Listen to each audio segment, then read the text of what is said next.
Chief Justice of Pakistan Umar Bandial is set to hang his robes this Saturday, marking the end to a tenure that saw a head-on collision between the judiciary and the last government of Prime Minister Shehbaz Sharif. A tenure that the topmost judge himself described this week as a trying contest that caused the senior judiciary to suffer in performance. How did we get here?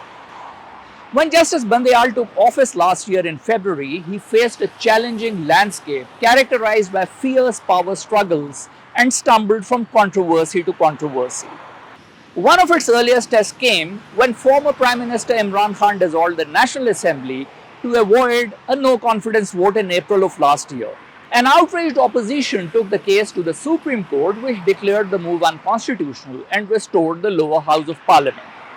The decision was widely hailed for putting to rest the doctrine of necessity, but critics said that it had also set the dangerous precedent for the court to go beyond established boundaries as it attempted to do justice.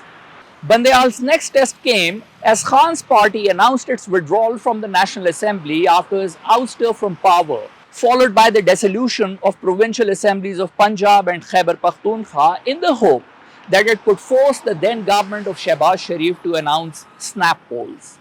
The government didn't blink, but Bandial's court took on the challenge, ruling in Khan's favor this time and sparking a clash over constitutional authority and growing tensions between the government and the judiciary, to the extent that the government tried to push through a law to curtail the powers of the Chief Justice. Calls for larger benches and attempts to limit the Chief Justice's power not only reflected a highly polarized political environment in the country, but also a deepening division within the top court itself. Bandial was accused of having a bias towards Khan, with Parliament passing resolutions against him for overstepping his authority and undermining the legislative domain. The Chief Justice himself acknowledged the strain caused by a surge in constitutional cases during a ceremony in Islamabad earlier this week.